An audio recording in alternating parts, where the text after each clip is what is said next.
I think that white people are so guilty, knowing what they've done to black people, that they feel if the deeds were reversed, they would hate the black man if he had done the same thing to them.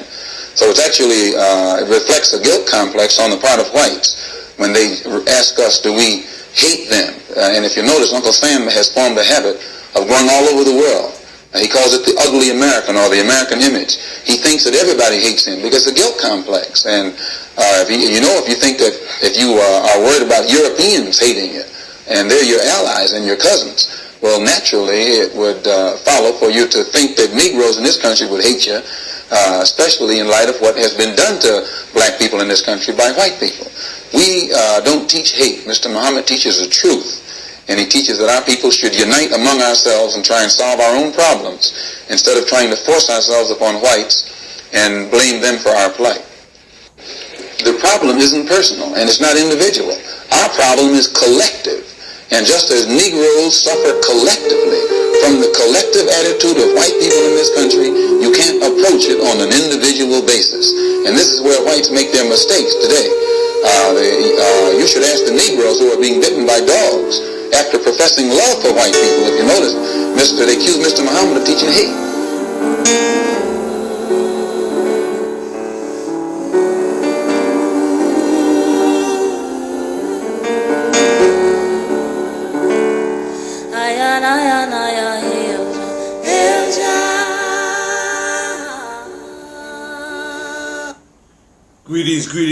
Greetings, family. Assalamu alaikum. Alafia. Peace to my gods and earths. Free the land. Sak pase. Que pasa. Che hanto. What's up, family? Welcome to another episode of Grunt TV. I'm your host, Malik Shabazz, and I am excited about this little particular post because I was watching a little clip of Tim Black talking about what Bill Maher, that white boy, crazy ass white boy, was complaining about the national anthem, the black national anthem, and segregation and all this and that. So this is like right up my alley.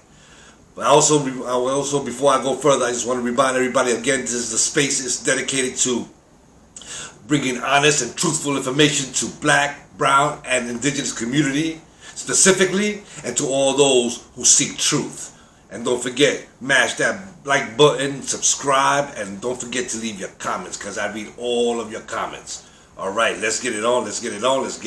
Again, like I said, this is a topic that's always been dear to my heart because, I, like a few other people, our scholars, we always wanted to find out what's the deal with racism. Like, what's the deal with white people? What's wrong with white people?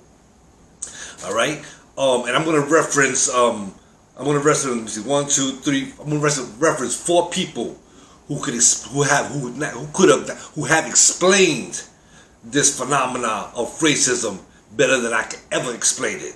So I just want to ride on the coattails of Tim Black because, again, when I saw this clip, he got me amped up. I was like, oh man, I gotta get on because for those who know who Bill Maher is, he goes by the title of liberal, but it's like it's just a bunch of bullshit. You know what I mean? So anyway, let's get this started. Okay. Let's see here. I'm gonna go through all my notes. I'm gonna be going back and forth, so you gotta excuse me. I apologize for my back and forth, but I'm gonna be doing a little bit of reading and quoting. Okay. So now I'm gonna give me 1 second right here. All right, there we go. All right. Let's begin. I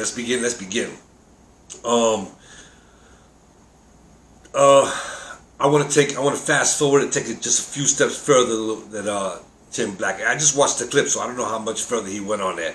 I just watched the clip of him, Bill Maher, complaining about Alicia Keys singing the black national anthem and saying that's like going back to segregation. I'm like, we're going backwards. I said, okay, we're going to straighten this shit out once and for all, okay? And for those who want to take this thing further, I cannot deal with this subject matter in 10, 15, 20 minutes. This subject matter is deep, profound, and it takes hours, maybe even days, to sit down and break down.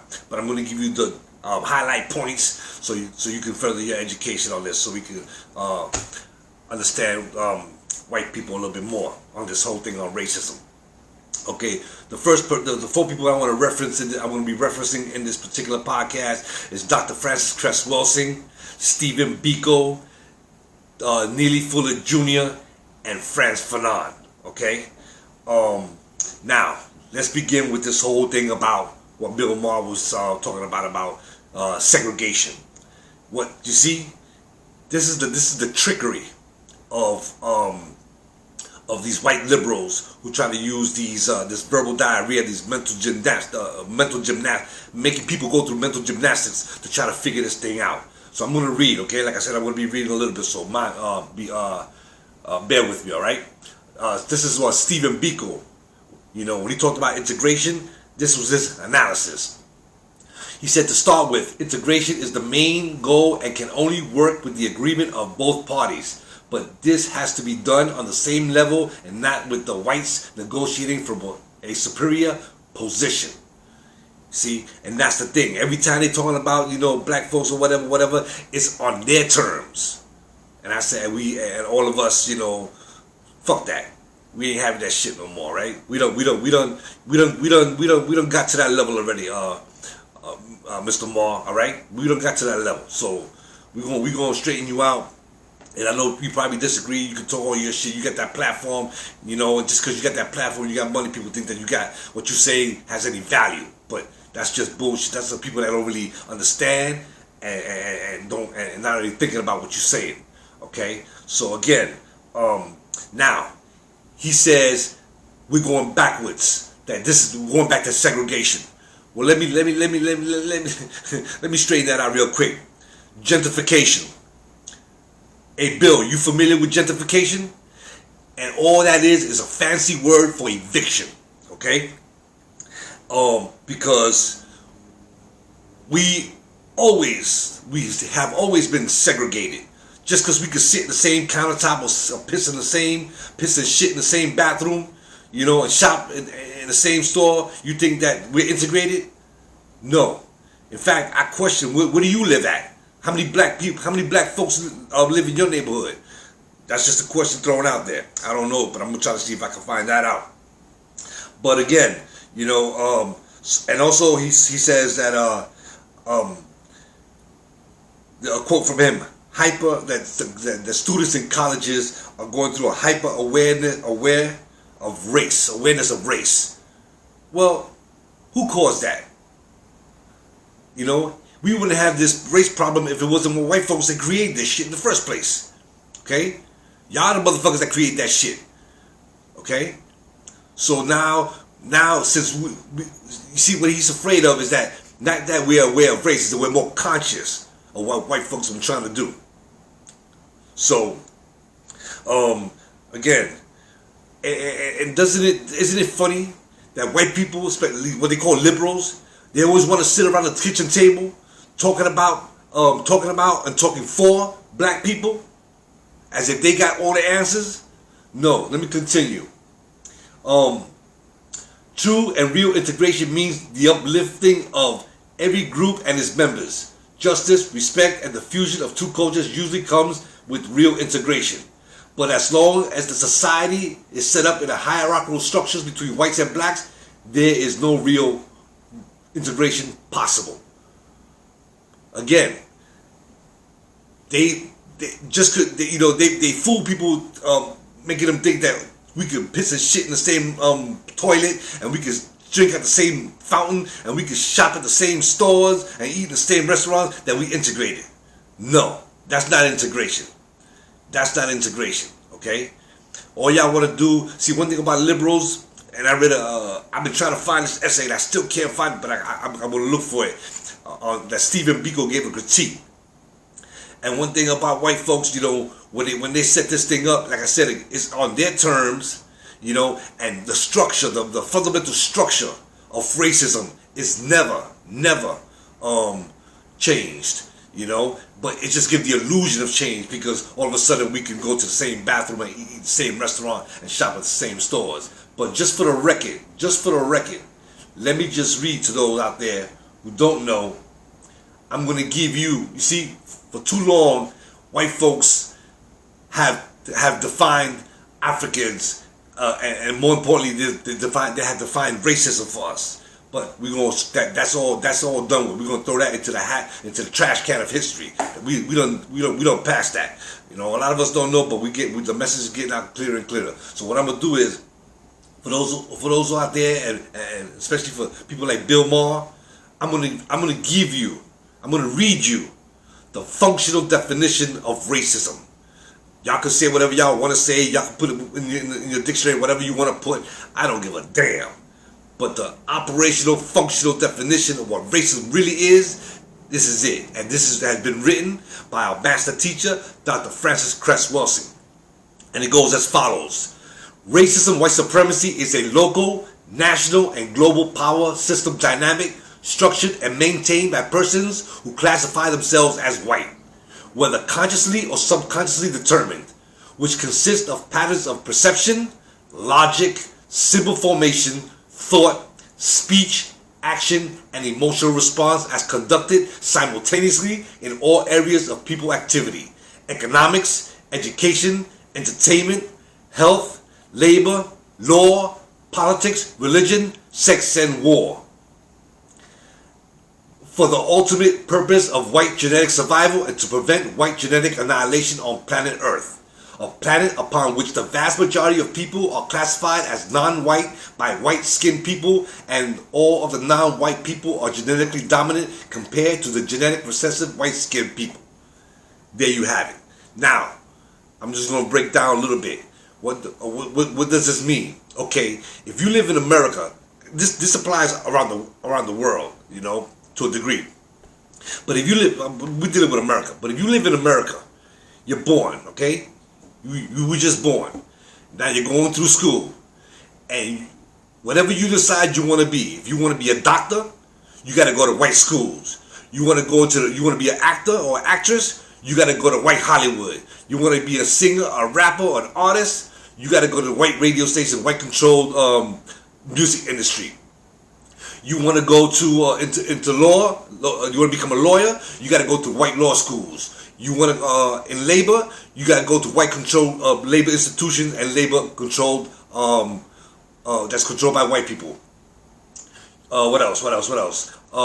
Health. If you get sick, you got to go to white hospitals. So no matter what you do, no matter what you want to do in life in America, you got to go to white people for it. They control every area of human activity. That means you have to go to white people for everything. Okay? So, that said, like I said, I got the receipts. You know? And like I said, you know one thing about white folks, you know, they, I'm going to read real quick. They like to, you know, they talk all this stuff about black people, but yet, deep down inside, they know they wish they were black. And I'm going to prove that shit to you, okay? Because I got the receipts. Okay, I'm reading here from Iceman Inheritance, right? By Michael Bradley. Iceman Inheritance. Prehistoric sources of Western man's racism, sexism, and aggression. In chapter 1, in the first chapter 1, in the first paragraph, it reads as follows. This book is racist.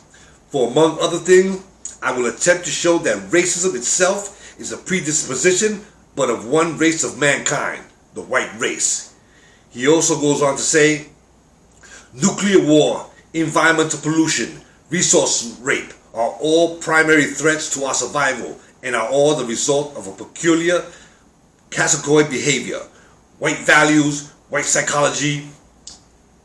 There is no way to avoid the truth. The problem with the world today is white men. This was by Michael Bradley, a white man. And just for those who don't know, Dr. Henry Clark, he wrote the introduction to this book. So when I found this book and I saw that Dr. Clark had wrote the introduction, I said, this is a must read, because Dr. Clark is not going to put his name on to a book that is bullshit and is untruthful. So again, get this. If you haven't already got it or read it, get it. The Iceman Inheritance by Michael Bradley, a white dude. Okay? Alright, let's go on. Now, we're gonna be dealing with Bill Maher a little more. I'm just going a little back down to show you about, this whole thing about white people. Now, white people, they always like to complain about black people. Oh, blacks. They always point that out. The skin of the color of our skin, black. But you know something? It's so funny when sisters wear cornrows. That's so ghetto. When white women wear cornrows, ooh, she's so cute. When sisters got a big lips and a big butt, ooh, that's so nasty. And when white women have big lips and a big butt, you so sexy. Remember the movie 10 with Bo Derek? Alright. Now, in the second person that I've been telling you I'm going to be referencing is the ISIS Papers by Dr. Francis Cress Wilson. And in that book, okay, for example, a Newsweek article that was printed on December 1979 entitled 90-Second Suntans. And I quote, in which one sun lamp devotee, when reminded of the hazards of sun tanning, stated, "If tanning is going to kill me, at least I'll be a good-looking corpse." Peep that, family. At least I'll be a good-looking corpse. So now think about that. What's the opposite of that? That means that she's so pale, she don't see herself, as being good-looking. And we hear it every day. Oh my God, you so pale. I gotta go to the beach. I gotta get some color. Or when they come back from the beach, or they come to work Monday morning. Oh my God, you had such a beautiful time. You look so good. Because psychologically and subconsciously they know that being pale is like being dead. And they hate that. And they hate it so much that since our people got that shit naturally, they hate on us. Okay, they hate on us. So again, read the ISIS Papers. Okay, another person I'll tell you I was going to reference is Neely Fuller. Okay, here we go. There we go. Okay, Neely Fuller. The United Independent Compensatory Code System Concept. Okay, now, and I'm going to quote something he said, "The system of white supremacy, racism, is the most powerful force by and among the people of the known universe that prevents the production of justice, balance between people in all areas of people activity," as I said before. So I just want to reiterate something he said. It prevents the production of justice. Racism prevents the production of justice. So yeah, Bill Maher can get up on his damn TV, on his show, because he got that platform, and talk that shit, about black people. Listen, Mr. Bill, okay? People sometimes ask me, what do you think? I said, what do you think that can happen? What white people should do? It's simple. Leave us the fuck alone. Leave us alone. But one thing about white folks, especially those who carry that label, liberal, they know the script. They can run the script down beautifully, just like black people. Oh, black people, this happened to black people, this happens to black people, this happened to black people. But there's one little key thing. They have no intention of doing anything about it. They can talk it. They can talk. Just recently, someone posted on Facebook, what's that witch's name? What's that witch's name? Oh, man. I forget her name. It'll come to me. But she was running this whole thing down. She's a congresswoman. I believe she's a senator, actually. And she was running this whole thing down. In fact, let me see if I'm gonna get this, because I wanna mention her name. So again, forgive me, because I'm going back and forth. I got my notes here and everything, so I gotta go off some of my notes. Most of the stuff I can talk it off the top of the head, but sometimes I need my notes. So here we go. Let me see if I can find her. Elizabeth Warren. There you go. I see it. It just came to me. Elizabeth Warren, sitting up there. First of all, that's the same witch that put that she was her college application that she had part Native American. You see kind of trickery. This is what they call the $5 Indian. You know what I'm saying? And white people did that shit. Oh, they claimed Indian heritage to Indian blood so they can get some land. And that should and for her either get some land or get into school. and they said they had a big thing on. They had a clip of her, you know, and her talking, and the person who put that clip, I guess that person don't really understand what's going on, because like Neely Fuller said, I'm gonna quote Neely Fuller. He said, if you don't understand racism, white supremacy, what it is and how it works, everything else that you think you know will only confuse you. So the person that he was a black person too, who put this clip of her talking, running down the whole thing about black people, how black people are getting dogged, you know, and started boom, just dropping it, and he put on the quote, "Black people should hear this." We've been saying this for forever. We don't need to hear shit from no white folks to know what the deal is, okay? But again, she talks all that shit and she runs that shit beautifully, but her and her other liberal friends, they have no intention of doing anything about it, okay? Not one iota. The difference is this: they want to rule you with the carrot,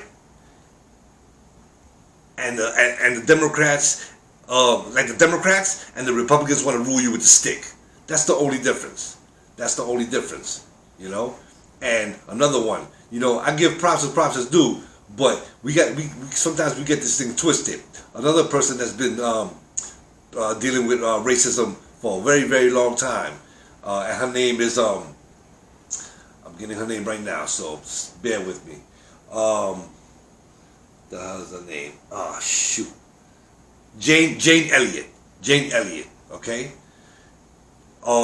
She did this. She was at a speaking engagement filled with white people, and she asked the audience filled with white people, if you want to be treated like black people have been treated in this country, please stand up.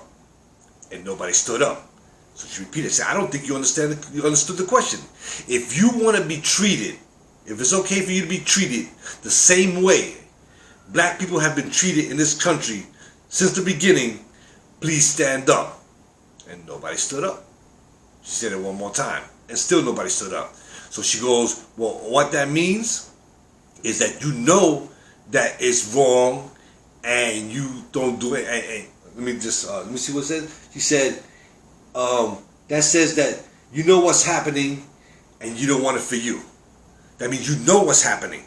Okay, but you know something? Okay, I give her props for saying that, but again, this ain't gotta come from white folks. We've been saying this like for the longest. We've been saying this for the longest. You know, it's just for some reason that when it comes from white folks, it seems to be legitimate.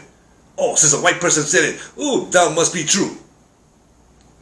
You know, white people, listen, your time is up. Your time is up. The most honorable Elijah Muhammad said that the white man has 6,000 years to rule, and your time is up. Okay? Your time is up with your trickery and your wordplay and your mental gymnastics. Okay? Them days are over. You know? And like Malcolm said at the outset of this podcast, you know, it's a guilt complex that white people have. They know what they've been doing is fucked up. So they're afraid that if we get free, that we're going to do the same thing to them. But in reality, we're not. We're not. We had that chance right after slavery. Right after slavery, we could have organized ourselves, got some guns and some machetes and some knives and some rocks and some shit, and went after every motherfucking cracker. But we didn't. What did we do? We just said, yo, create our own little communities. Basically told them, just leave us the fuck alone. Let's do our thing. And then for a minute there, they did do that. They left us alone for a little while. And what happened when they left us alone? We built Black Wall Street. We had communities like in Rosewood. You know, those are just two of many other black communities. You know, because I was reading this one book, I forget the title of it, but I remember, you know, when white folks say they're coming to get you, black folk know they're coming to get you. You know, when they say it, they know it's real. So all in these black controlled towns with black people doing their thing and surpassing white folks, economically, culturally, musically, and all that, what did they do? They put the word out. Niggas, we coming to get you. And what black folks do? Because they know, when they say that, they mean that shit. Yo, they own the land, right? They packed up all their stuff and they left. They left their farm, they left their land, they left their animals, everything. And then white folks took that shit.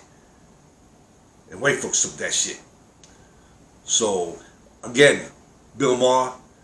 We are segregated. I live right here. You know, I'm from New York, but I've been in Miami for 20 years, and there's a section called Wynwood. This section right now, it borders Little Haiti, and in Wynwood was a majority Puerto Rican and Dominican community, and they targeted for gentrification, and now they pushed all the Puerto Ricans and Dominicans out, and now it's damn near a white community. So you talking about segregation? That we going backwards? No, y'all motherfuckers, you know, in Brooklyn.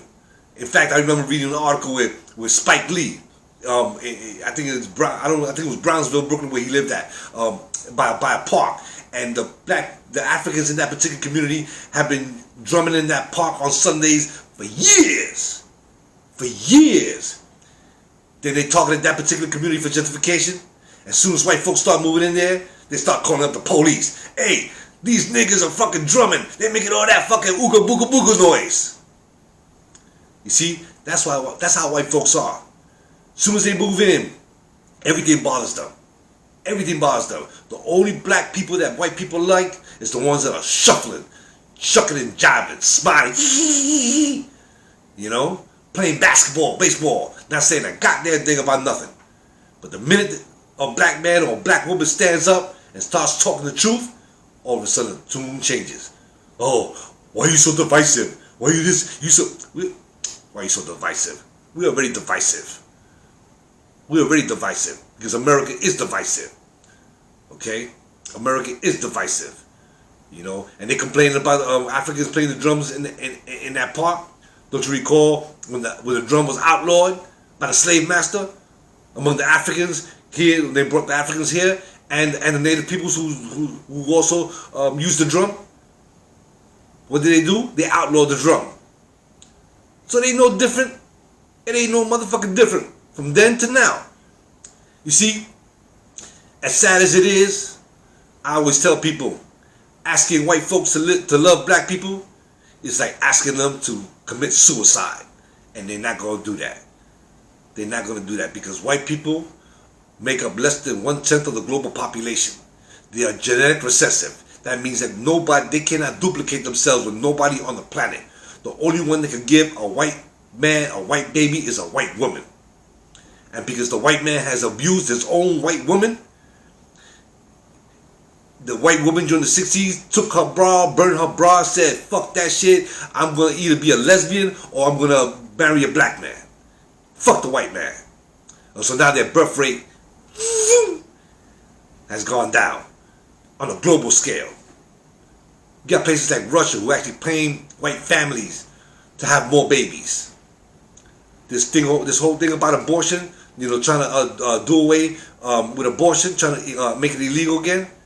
You see, a lot of people don't understand. See, again, if you don't understand racist white supremacy, everything else you think you know will only confuse you. Let me shed some light on that.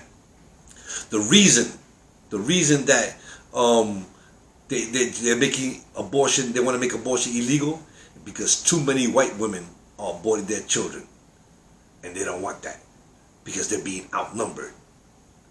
They're being outnumbered. I remember reading an article in the New York Times years back, and there's plenty of articles. Just look it up. There's plenty of literature on this topic. The article was titled "The Browning of America." The Browning of America. You see, they're so this thing about hyper awareness of race. No, they're the ones who have a hyper vigilance and awareness of race. White people, not black folk. If a white family or a white girl or a white dude moves into a black neighborhood, you don't get no beef. There's no beef. Black folk, they ain't gonna come out their house and start threatening and doing nothing to that white person. Nothing. In fact, I watched this movie called Them. It was a series. It was kind of dumb, but there was some interesting parts in that. At the beginning, when that black family moved into that all-white neighborhood, what the white people do, all the white women, what they do? They order them set up chairs and lemonade stands right in front of their house and put up music. Just sit there in front of their house. basically giving them a message, yo, we don't want you here. So Bill Maher can talk all that motherfucking shit he wants